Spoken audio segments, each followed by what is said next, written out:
안녕하십니까. 안녕하십니까. 아, 날씨가 무척 덥군요. 한국은 지금 8월 초 가장 더운, 이번 주 가장 덥습니다.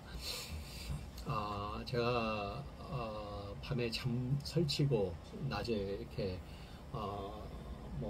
에어컨 또 선풍기 2대를 가지고 생활을 하고 있는데요. 너무너무 덥습니다. 다음 주부터는 아마 날씨가 좀 선선해지지 않을까. 이제 오늘 이번 주가 가장 피크 여름 최고의 더운 그 날인 것 같습니다. 제가 먼저 오늘 강의에 앞서서 제가 지금 도서관에서 오늘도 도서관을 갔다 왔는데 이 책을 지금 잘 보이시죠?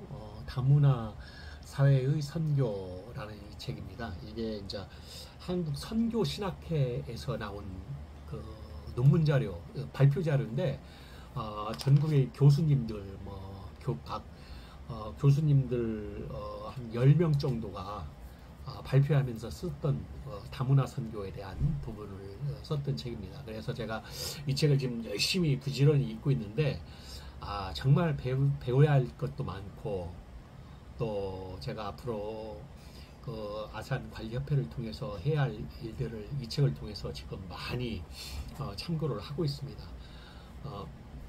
좀 늦은 감이 있었지 않았나. 저는 이 책을 읽으면서 벌써 10여 년부터 교수님들은 한국이 어떤 모형으로 발전해 나갈 것이다. 또 이주민들, 외국 이주민들이 한국의 그 디아스포라적인 흩어지는 교회가 아니라 이제 함께 모이는 교회로서 이 디아스포라가 나오지 않겠나 그런 예측을 했던 내용들이 많이 이 자료, 이 책에 들어 있습니다. 여러분 꼭 한번 읽어보시기 바랍니다. 다문화 사회의 선교, 한국 선교 신학회에서 발행한 책입니다. 대한기독교 서회에서 나온 책입니다. 아주 좋은 책입니다.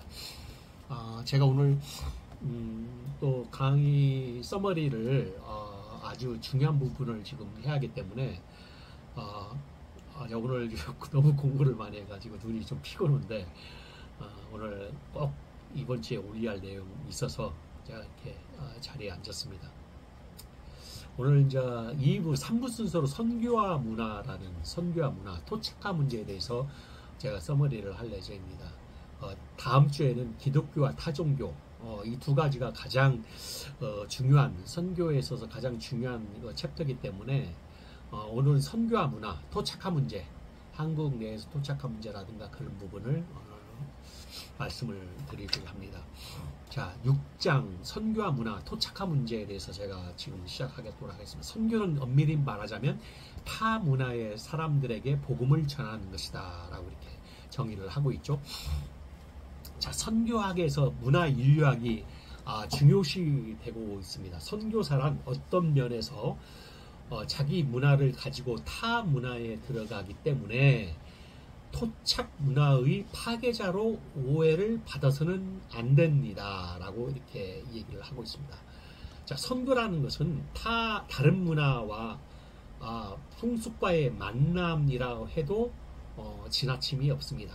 선교는 다른 문화와 접촉을 하는 것이고 그 다른 문화의 풍속과의 만남이라고 해도 어떤 과언이 지나침이 없다 이렇게 말하고 있는 것이죠.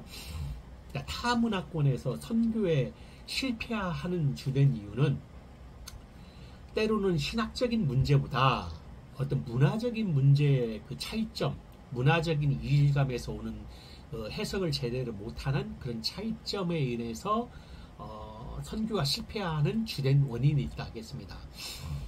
자, 화란의 개혁주의 신학자 스킬더는 순수한 이성이 없고 순수한 지성이 없는 것 같이 순수한 이성과 순수한 지성이 없는 것과 같이 순수한 문화는 없으므로 어느 특정 문화만을 말하는 것은 잘못이다라고 얘기하고 있습니다. 그러므로 선교가 그 나라의 문화와 때로는 충돌하지만 그러나 무조건 파괴해서는 안 된다라고 얘기를 하고 있는 것입니다. 성경은 자, 문화라는 성경은 어떻게 보고 있느냐? 성경은 구원에 관한 진리를 말하는 책이지 문화에 대한 교과서는 결코 아닙니다. 화란의 대표적인 신학자인 아브라함 카이퍼는 일반 은혜로 그 문화를 그렇게 구분을 했습니다. 일반 은혜는 불신자들에게도 통용이 되는 유효하다는 믿음을 갖게 하는 것입니다. 마태복음 5장 45절에 나와 있죠. 칼빈이나 카이퍼 같은 사람은 일반 은총 아래에 문화를 정의를 하고 있는 것이죠. 대표적인 케이스가 창세기 1장 28절 문화명령이라는 말 나오죠. 그때 창세기 1장 28절에 나와 있는 그런 해석이 개혁주의 신학자들은 그렇게 해석을 하고 있죠. 그래서 문화가는 성경에 나타난 창조론에 기초를 하고 있다는 것입니다. 자, 복음주의 문화관은 한마디로 긍정적인 문화관이다 라고 이렇게 해석을 하고 있고요. 개혁주의 신학은 창세기 1장 28절에 중점을 두어서 세상을 이용하고 관리하는 입장의 문화관인데 비하여 복음주의는 그 어떤 특정 인물의 생활 체계, 즉 습관, 언어, 풍속 또는 제도 등 하나의 단위 체계로 문화를 이렇게 해석을 하고 있다는 것입니다.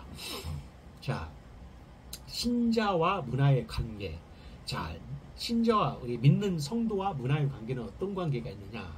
리차드 리버는 그의 저서 그리스도와 문화라는 그의 저서에서 교회와 문화의 관계를 첫째, 문화와 대립하는 그리스도, 두 번째, 문화의 그리스도, 세 번째, 문화 위의 그리스도, 네 번째, 그리스도와 문화의 역설적 관계, 다섯 번째, 문화의 개혁자로서의 그리스도인, 이렇게 다섯 가지 유형으로 나누고 있습니다. 리차드 리버는 그렇게 얘기를 하고 있고요.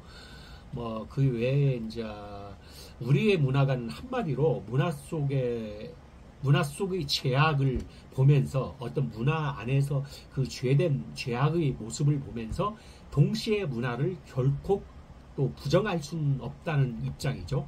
이것은 개혁주의 신학의 일반 은총론에 근거를 하고 있기 때문입니다. 하나님께서 창조하신 세계는 아름다웠으나 타락으로 인하여 그 아담의 그 원죄적 그 타락으로 인하여 문화는 이미 더럽혀졌던 것입니다. 철의 문화가 나오기 시작하고 가인의 후예로서 그렇게 이미 타락으로 인해서 그 원래의 문화는 그 문화명령에 의해서 창세기 1장 28절에서 잘 다스리고 발전시켜 나가야 할 어떤 청지기적인 그런 그 사명이 있었는데 하나님의 창조하신 세계에는 아름다웠으나 타락으로 인하여 문화는 더럽혀졌다는 것이죠. 오히려 가인의 후예들이 세속 문화를 건설해 나갔다는 것입니다. 그래서 개혁주의 문화가는 변혁적인 문화관이라 할 수가 있어요. 자, 개혁주의 문화관은 문화 속의 제약을 인정하면서도 문화와 종교가 밀접하게 관계되어 있기 때문에 중립적이라고 할 수가 없다는 것입니다. 자, 이 점에서 문화를 긍정적으로만 보려고 했던 그 메가브렌이라고 하는 선교학자가 있죠. 문화를 긍정적으로만 봤던 분이 바로 메가브렌이죠. 그러나 우리가 중립적으로 또 할 수 있다는 입장이 아닙니다. 문화와 그 종교와의 관계는 아주 필연적으로 관계가 되어 있죠.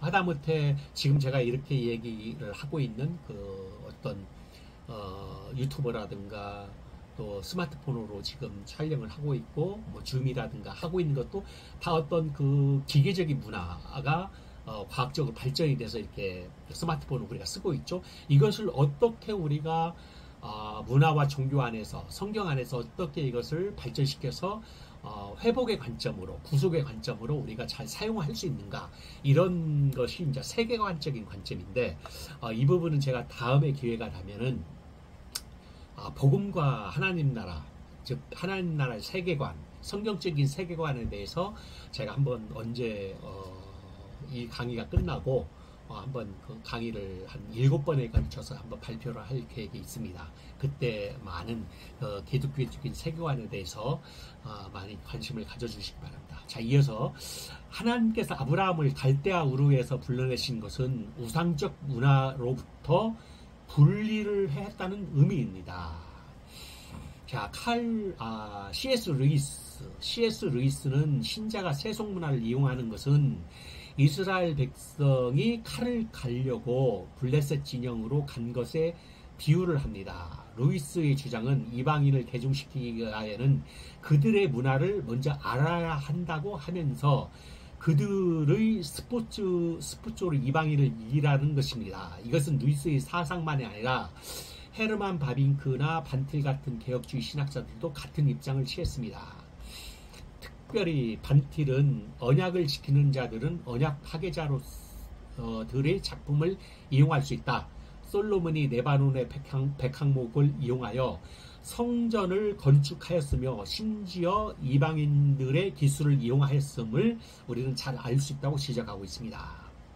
헤르만 바빙크도 적극적으로 문화관을 피력을 하고 있죠. 개혁주의 신학은 비기독교 문화를 일반 은총론에 입각하여 적극적으로, 아주 소극적이 아니고 문화를 적극적으로 일반 은총론에 입각하여 해석을 하고 있다는 것입니다. 자, 미국 기독교 개혁파 교회 The Christian Reformed Churches 개혁파 교회는 1924년에 일반 은총 교리를 반대하는 어떤 헥세마 운동에 대항하여 공적으로 일반 교리를 채택하였는데 그 주장은 세 가지가 있습니다. 그 미국 기독교 개혁파 교회는 헥세마 어떤 그 입장에 반대해서 세 가지를 주장했죠. 개인과 사회에 나타나는 죄의 억제이며 첫 번째는 하나님의 택자뿐만 아니라 모든 인류에게 은혜를 베푸신다. 두 번째는 개인과 사회에 나타난 죄에 대한 억제이다. 셋째는 비중생자도 시민으로서 정의를 실천할 수 있다. 자, 우리는 이 원리를 선교지의 문화와 모든 영역에 확대해서 적용하여 그들의 문화적 유산을 바로 평가하고 복음을 잘 적용시켜야 하는 것입니다. 자, 이렇게 문화를 어느 정도 좀 이해를 잘 했으면 좋겠고요. 제가 별도로 하나님 나라 또 세계관적인 관점에서 문화를 어떻게 조명하고 있는지 다음에 이제 기회가 되면 제가 한 번 더 요약해서 말씀을 드리도록 하겠습니다. 토착화 문제 굉장히 중요한, 오늘 다루는 토착화 문제는 굉장히 중요한 문제입니다. 자, 토착화란 무엇이냐? 기독교적 문화관을 바탕으로 선교지의 문화적 유산을 조심스럽게 다루어야 하는 것입니다. 복음과 전통 문화의 복잡한 관계는 결코 토착화 문제로 귀착이 됩니다. 복음과 전통의 어떤 그 문화적 복잡하고 복합적인 관계는 토착화 문제로 귀착이 결국 귀결된다, 그 말이죠. 자, 자립교회의 원리. 일단은 우리는 자립교회의 원리가 어떻게 토착화를 해석하고 있는지 먼저 알아보겠습니다.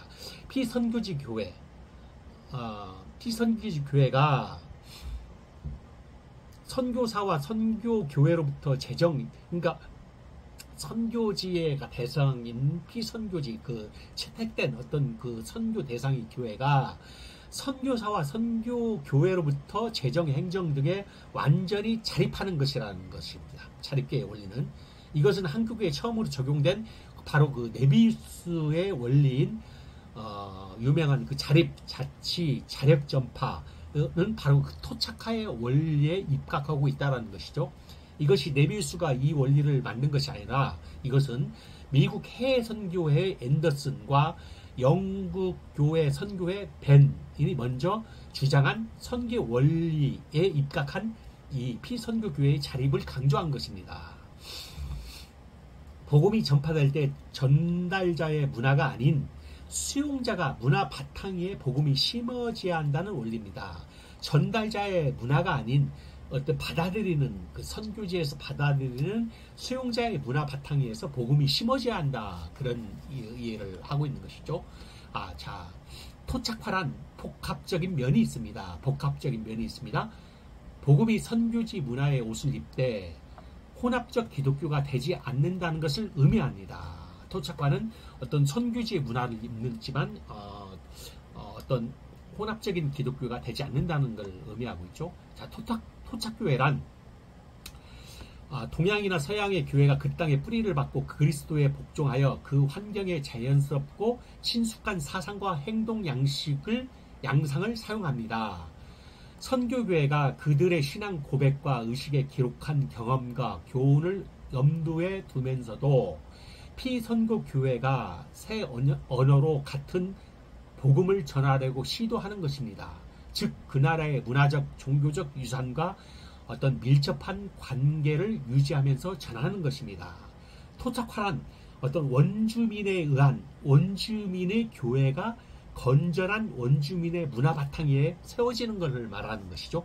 토착화의 정의는 원주민에 의해서 원주민의 교회가 또 그 건전한 원주민의 문화적 바탕 위에서 세워진다는 것입니다. 그렇게 정의를 할 수가 있죠.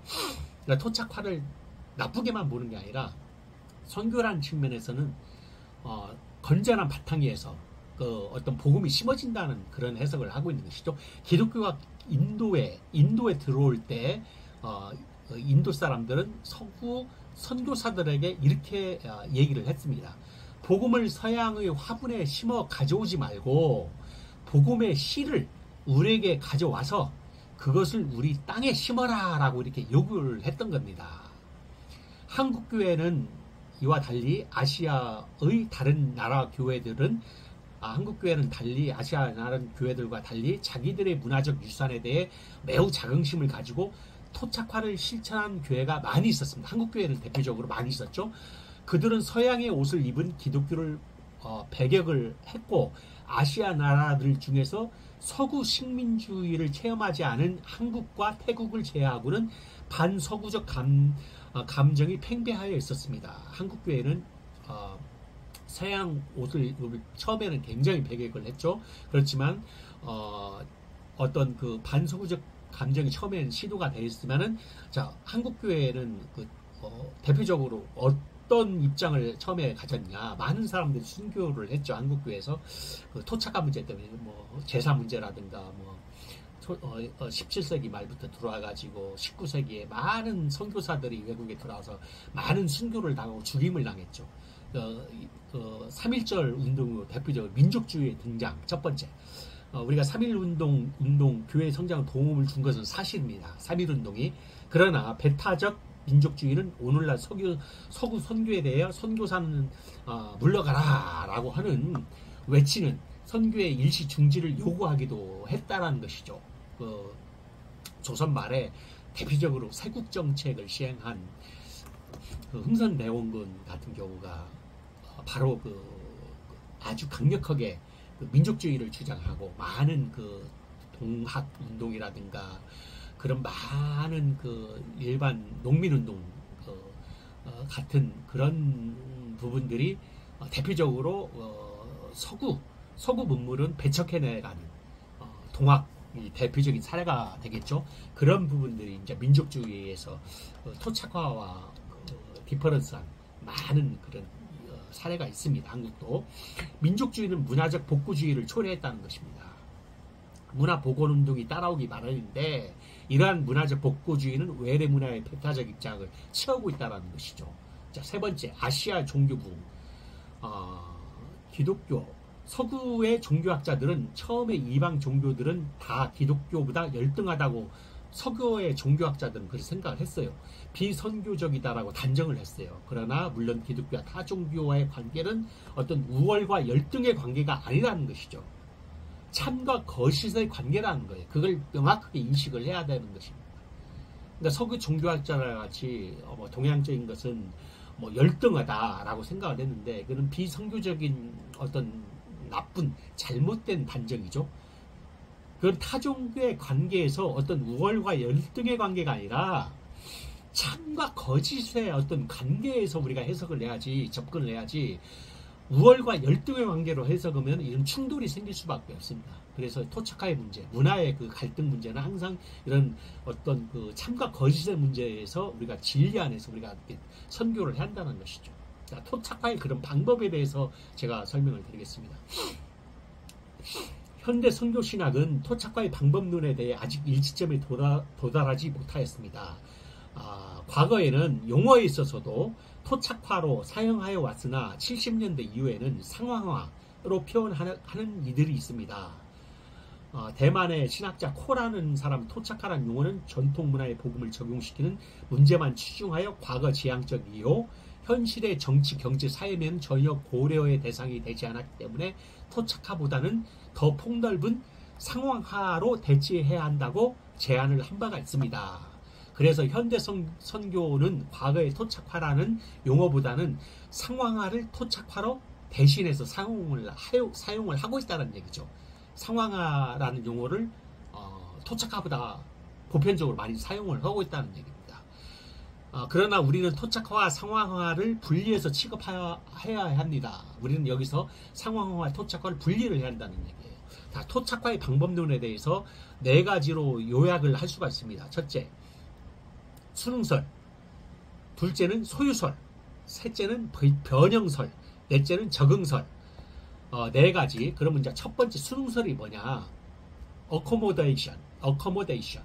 자, 수능설은 대표적인 수능설의 주장은 로마 카톨릭 천주교에서 그렇게 주장을 하죠. 자연과 은혜는 대립되지 않는다. 토마스 아퀴나스의 사상에 기초를 하고 있죠. 문화를 긍정적으로 대하고 있죠. 선교의 필선교지의 모든 문화와 풍속의 거부만을 가지지 않고 자연스럽게 수능한다. 이게 바로 로마 천주교에서 얘기하는 수능설입니다. 자, 천주교 선교학자 루즈비탁은 수능설을 정의하기를 기독교와 유교는 배척되는 게 아니라 조화되는 것이다라고 얘기를 했어요. 그래서 한국도 초창기 조선 말 때 제사 문제에 대해서 처음에 배척이 됐는데 지금 그 이후로 지금 천주교는 로마 캐톨릭은 제사를 의식으로 인정을 하고 수능을 하는 입장을 취하고 있죠. 저희 기독교, 우리 복음주의 또 우리 사도적 오순절적인 그런 입장과는 전혀 배치되는, 우리는 그걸 인정을 못하죠. 귀신의 어떤 재산, 귀신의 역사인데, 사단, 귀신의 역사인데, 바로 캐톨릭은 수능설에 입각해서 제사 문제도 전통, 한국적인 전통이다, 의식의 문제다 라고 해서 제사 드려도 된다라고 허용을 하고 있습니다. 그런데 교양청은 니치의 방법을 정리했고 제사를 거부하였으나 20세기 와서는 제사를 종교가 아닌 의식으로 간주하여 허락을 했다는 얘기예요. 자, 두 번째, 소유설. 소유설의 주창자는 바빙크와 바이어 하우스입니다. 바빙크는 토착화라는 용어조차도 사용하기를 꺼리고 소유라는 용어로 대치하여 사용할 걸 주장했어요. 토착화라는 용어를 사용하지 말고 우리가 소유하자. 그의 사상은 신자의 생활을 이방인의 생활 양태에 적용시키고 토착화시키는 것이 아니라, 그 이방인의 생활 양태에 적용시키고 토착화시키는 게 아니라 이방인의 생활을 우리가 소유하자. 그래서 새롭게 만들자. 소유설, 그런 해석입니다. 결혼, 일부 다처제도, 성인식, 우상제물, 장례식 등은 순수한 중립이 아니라 종교적 의미가 내포되어 있기 때문에 그들의 문화를 소유하되 새로운 의미와 방향으로 제시해 나가야 한다. 라고 그 바빙크와 바이어는 그렇게 해요. 그래서 소유설을 얘기를 하고 있는 겁니다. 이 사상 곧 다시 말해서 마귀에게 빼앗겼던 하나님의 것을 다시 차지해야 한다는 의미입니다. 그는 성경도 선별하고 또 거절할 건 거절하고 재해석한 과정으로 토착화시켜 나가야 한다라고, 이렇게 선별이라는 것, 또 거절, rejection, selection, reinterpretation, 이렇게 다시 재해석해야 한다고 하고 있습니다. 그러나 이러한 제안에 약점이 있어요. 문제점이 있어요. 첫째, 용어상의 문제. 실제 의미하는 내용은 소유가 아니라 빼앗겼던 것을 다시 회복하는 것이기 때문에 소유라는 용어가 적절하지 않다라는 거예요. 또한 모든 문화가 마귀의 통치 아래 있는 것처럼 보는데도 문제가 있다. 결과적으로 바이어와 바빙크의 사상은 문화를 이용을 하되 변화시켜 이용하자는 것으로 변형설과 별반 다를 것이 없다. 앞으로 좀 이따 제가 이어서 설명할 변형설과 별반 다를 것이 없다. 바빙크는 동양의 효 사상을 높이 평가하면서도 이면에는 조상의 숭배, 죽은 자들을 두려워하는 사상과 밀접히 관련되어 있기 때문에 이것을 성령과 말씀으로 세례를 주고 중생시켜야 한다고 주장하고 있습니다. 효 사상에 세례를 준다는 그 이론, 타당하나 현실적인 실천에 있어서는 매우 어렵습니다. 이런 문제점이 있죠. 바빙크의 사상은 변형설과 결과적으로 같은 겁니다. 제가 이제 지금 변형설 이어서 지금 설명을 드릴 겁니다. 그러니까 바빙크나 바이어하우스는 소유설을 얘기했는데, 소유설은 이걸 재해석해서 이것을 다시 의미와 방향으로 제시해 나가야 한다라고, 소유를 해서 빼앗아서 그렇게 나가야 한다라고 하고 있는 게 소유설이죠. 그러나 변형설은 뭐냐? 내용은 똑같아요. 소유설이나 변형설. 세 번째, 이건 전통 문화를 크게 붕괴시키지 않으면서 새로운 가치관에 입각하여 풍속과 습관 등을 문화를 변형해 나가야 한다는 겁니다. 개혁주의 신학자들과 많은 복음주의 신학자들은 대체로 이 사상에 많은 사람들이 개혁주의 신학, 이 변형설 주장을 많이 해요. 교회는 혁명이 아닌 점진적인 변혁의 방법으로 잘못된 습관이나 풍속을 개혁해야 한다라는 것입니다. 점진적인 변혁의 방법으로 잘못된 습관이나 풍속을 개혁해 나가야 한다. 이렇게 주장. 변형설의 기본 사상은 교회가 어떤 문화의 형태는 그대로 이용하되, 어떤 문화의 형태를 그대로 이용하되 거기에 새로운 의미를 부여하라고 하는 것입니다. 자, 네 번째, 적응설. 수능설의 대표적 메가브랜. 자, 수능설이 처음에 누구였죠? 바로 천주교. 천주교 측은 수능설의 대표적인 사람 메가브랜이죠. 메가브랜은 복음이 수용자들의 옷을 입으나 기독교의 본질이 파괴되지 않도록 해야 한다는 사상인데, 메가브랜은 적용설 비유하기를 질그릇에 담인 보안은 결국 바꿀 수 없지만, 질그릇 즉 자체 선교사는 상황에 따라서, 어떤 상황에 따라서 다른 문화의 사람에게 잘 받아들여지도록 적응해야 한다는 것입니다. 어드저스트먼트죠.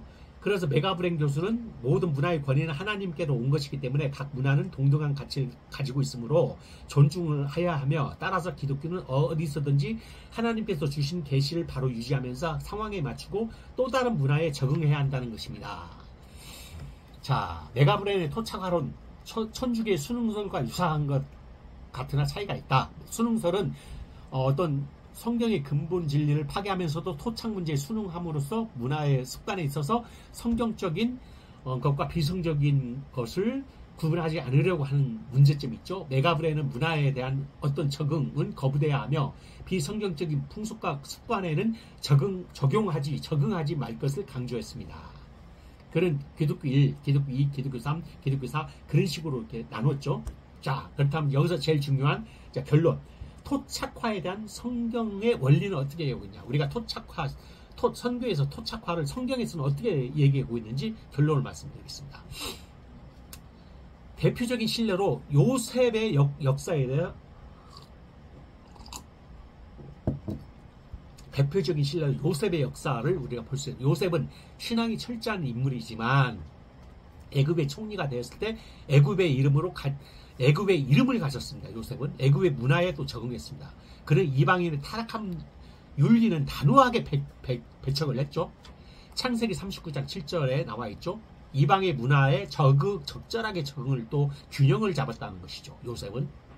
그래서 오늘날 우리 신자들도 세상 문화에 대해서 거부, 노 할 건 노하고 수용, 예스 할 건 예스 하는 태도를 함께 가져야 한다는 거예요.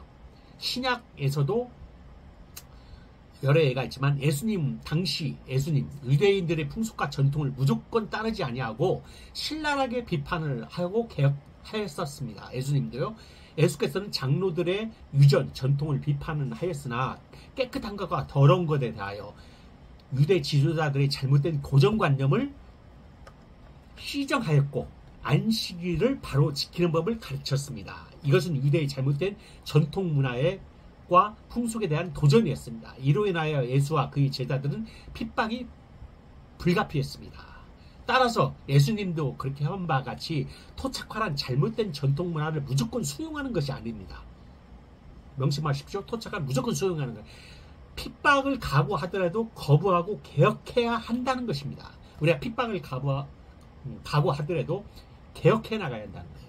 이 점에서 신자의 핍박은 궁극적으로 교리의 문제가 아니라 문화의 가치관의 문제입니다. 신자의 핍박은 교리의 문제가 아니라 문화의 가치관의 문제. 많은 사람들이 핍박을 받았죠. 스테반도 유대인에게 전도할 때 모세가 전한 규례를 고친다고 오해를 받았죠. 사도행전 6장 14절에 바울도 빌립보에 전도할 때 역시 핍박자들은 다음과 같이 고소를 했죠. 바울을 이 사람들이 유대인인데 우리 성을 심히 요란케 하여 로마 사람이 우리가 받지도 못하고 행치도 못할 풍속을 전한다 하거늘 사도행전 16장 20절에 이렇게 얘기를 하고 있죠. 사도 바울은 유대인을 위하여 디모데에게 할례를 행하였으며 사도행전 16장 3절 예루살렘에 돌아와서 선교 보고를 한 후 하지도 않아도 대할 무방한 결례와 선도했죠. 바울은 유대인에게 유대인같이 이방인에게는 이방인같이 그러니까 유대인에게는 유대인같이 이방인에게는 이방인같이 처사를 했다는 거예요. 이게 바로 바울의 동일화를 실천하였다는 거예요. 아이덴티피케이션. 고린도서 9장 19절 22절에 나오죠. 이건 토착화의 좋은 사례가 되는 예입니다. 토착화의 또 다른 중요한 신뢰는 고린도 1장에 머리에 쓰는 풍속에 관한 바울의 교훈이 있습니다. 당시 고린도 사람들은 노예나 여자는 너울 같은 수건을 쓰는 풍속이 있었습니다. 바울은 이 풍속을 반대하지 아니하고 오히려 권장을 하였으니 이는 이 풍속이 기독교의 원리나 자연법에 위배되지 아니하였기 때문입니다. 기독교 원리나 어떤 자연법에도 위배되지 않았기 때문에 바로 권장을 했던 거예요. 긴 머리에 쓰는 그 하나의 너울 같은 수건을. 자, 그래서 토착화를 우리가 이렇게 잘 바울이나 예수님이나 많은 요셉이나 이런 사례를 우리가 고민을 해보고 연구할 필요가 있는데 이 점에 있어서 사회와 문화는 기독교 활동의 방편이자 그 자리이기도 합니다. 그 자리이기도 합니다. 어떤 사회와 문화는 성경의 계시도 당시의 문화와 언어의 체계로 어떤 당시의 역사적인 언어와 문화의 그 체계로 쓰여졌기 때문에 기독교는 고유 문화의 파괴자로 보여서는 결코 안 됩니다. 기독교가 어떤 문화의 파괴자로 그렇게 인식이 되면 안 된다는 얘기예요. 1960년대 한국교회 토착화의 신뢰를 제가 말씀드리고 이제 이 토착화에 대한 문제를 마무리를 하도록 하겠습니다. 우리나라는 한국교회는 토착화 논쟁이 1960년도에 있었습니다. 사실 한국교회 초기 선교사들은 한국의 서구화를 시도하지 않았습니다. 언더우드 기독교를 한국에 소개하면서 목적이 한국을 서구화하자는 것이 아닙니다. 그는 마찬가지로 감리교 선교사들도 기독교를 목적이 한국을 서구화하자 그런 것이 아니었습니다. 당연히 아니겠죠. 감리교 선교사들도 기독교 교육의 목적이 한국의 서양화가 아닌 더 좋은 한국인을 만들고자 하는 것이었습니다. 초기 장로교 선교사들은 교회당을 서양식이 아닌 한국 고유의 건축 양식을 권장을 했습니다. 네비우스 선교의 전략도 제가 소개한 지금 네비우스 선교사도 우리 문화를 서구화하자는 것이 아니라는 것을 다음과 같이 얘기를 하고 있습니다. 선교란 기계, 애국어, 과학 등을 가르치는 것이 아니며 이방인들을 문명화함으로써 기독교화하는 것도 아닙니다. 이방인들을 기독교화하되 그들로 하여금 그들 자신의 문명을 발전시키도록 하는 것입니다. 어떤 이방인들을 기독교화시키되 그들로 하여금 그들 자신의 문명을 더 개성시키고 발전시켜나. 이것도 성경 안에서 기독교적인 세계관 안에서 더 복음 안에서 발전시켜 나가자라는 것이었죠. 네비우스의 선교 전략은 경제적 자립만 아니라 토착화도 내포되고 있다는 것입니다. 한국에서 봉사한 피셔라는 선교사는 최근 선교지 사람들의 문화에 대한 선교사들과 파송을 책임지는 교회의 태도에 놀라운 변화가 일어났다. 오늘 한국에서 선교사의 교육은 자국 문화에 대한 적대적인 태도로 큰 어려움을 겪고 있다. 선교사들 중에서 한국의 고전 문학을 깊이 연구하는 자는 극소수이고 또한 이들은 한국의 젊은 세대들이 과거의 역사와 문화에 관심이 없는 것을 탄식하고 있다. 바로 피셔라는 선교사는 이렇게 본국에 이렇게 보고를 했어요. 그래서 제가 이제 이 말씀 드리고 정리를 하겠습니다. 한국교회는 토착화가 성공한 사례가 있는데 의도적으로 시도하지 않았어요. 한국교회 토착화의 몇 가지 좋은 성공한 사례가 새벽기도는 한국교회에 독특한 것으로 그 아이디어는 성경에서보다도 불교나 사마니즘에서 온 것으로 해석하는 사람들이 있습니다. 한국의 과거에 유교, 불교 그런 문화가 전통적으로 있어 왔죠. 그런 생활 패턴 안에 있어 왔기 때문에 이 새벽기도도 어떤 도교적인, 어떤 불교적인, 유교적인 그런 그 어떤 관습, 생활 그 습관에 의해서 새벽기도가 만들어졌다는 얘기죠. 그래서 그 좋은 이게 승화시켜 나간 것이죠. 그래서 추도 예배도 마찬가지. 기원이 성경과는 거리가 먼 것입니다. 사실은 추도 예배가 없죠. 죽은 자에 어떻게 예배를 드립니까? 근데 필리핀에서도 이 죽으면서 이 관 앞에서 장례 예배를 이렇게 드리더라고요. 그래서 제가 그런 문화가 있구나라고, 역시 이게 문화에 대한 토착화적인 그런 게 강하다. 전통 풍속으로 꺼리낌 없이 받아들이며, 또 한국에서는 그 성미, 쌀을 일부 식사할 때마다 조금씩 빼서 교회에다가 바치는 성미제도가 있습니다. 또 헌금할 때 헌금자의 이름을 각각 호명을 내서 불러서 축복기도를 해준다든가, 그런 어떤 한국적인 고유한 어떤 그런 그 예배, 또 한국적인 종교적인 양식이 있습니다. 이게 조금 더 지나친 어떤 개혁주의 입장에서는 이런 부분이 잘못됐다라고 이렇게 단정을 질 수가 있는데, 저는 이것을 단정 짓기보다는 좀 더 우리가 성경 안에서 한국적인 좋은 양태, 또 복음 안에서 발전시켜 나가는 것이 필요하지 않겠나, 저는 그렇게 보고 있습니다. 뭐 대표적인 케이스는 또 우리가 오순절, 우리 사도적 오순절적인 교단에서도 여러 가지 그 머리 문제라든가 또 여러 가지 문제가 있죠. 이걸 한국적인 부분에서 어떻게 우리가 승화시키고 성경 안에서 이것을 우리가 잘 개성시켜 나가고 발전시켜 나가야 할까. 이런 부분들이 많은 난제로서, 어려운 과제로서 지금 남아있죠.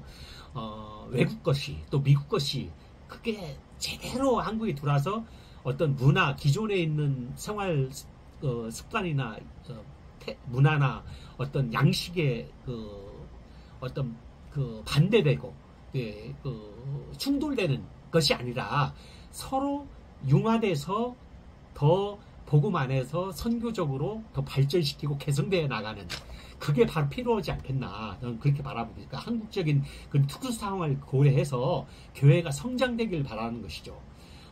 이렇게 제가 이제 한국적인 우리 고유의 문화유산을 고유적으로 과소평가하는 것이 아니라, 이것을 잘 우리가 또 과소평가하기 전보다도 우리가 어떤 성경 안에서 재해석해 나가면서 우리 문화의 옷을 입은 기독교로 발전시켜 나가는 것이 대표적인 지금 사례를 내가 말씀드렸고요. 따라서 한국 교회는 문화적 민족주의를 제창하는 현 시점에서 전통 문화의 파괴자로서 보일 것이 아니라 개성시켜 나가야 한다는 것이죠. 개성하고 개혁해 나가야 한다는 것이죠. 그 개혁해야 할 것을 개혁해 나가야 한다는 그런 자세를 우리는 가져야 한다는 거예요. 제가 오늘 중요한 말씀을 드렸는데, 이 토착화, 그러니까 외국의 어떤 것을 그대로 우리가 받아들이는 것은 아니라고 저는 보는. 이제는 우리가 케이팝 문화가 있죠. 한국적인 고유의 우리가 500년 많은 그 역사적인 전통의 문화가 있죠. 소위 고조선 시대 이 얘기도 나오고, 여러 가지 역사를 연구하는 그런 단체들도 있지만, 우리가 대한민국이 이 광활한 만주 벌판을 달렸던 그런 달의 어떤 그런 역사, 고굴의 역사도 있단 말입니다. 그런 한 나라의 민족의 바탕에서 이 복음을 우리가 어떻게 잘 승화시켜 나가야 할 것인가, 이런 것들을 우리가 연구해서 무조건 외국적인 것, 또 미국적인 것을 우리가 받아들이면 안 된다는 거예요. 우리의 전통적인 것을 잘 승화시켜서 우리 것으로 잘 복음화해서 우리 것의 어떤 체계적인 신학적인 복음화를, 신학적인 체계를 잘 만들어나고 잘 잡아나가야 한다는 얘기입니다. 제가 오늘 이 말씀을 꼭 드리고 싶으면서 오늘 강의를, 오늘 서머리를 마무리를 하고자 하는 것입니다.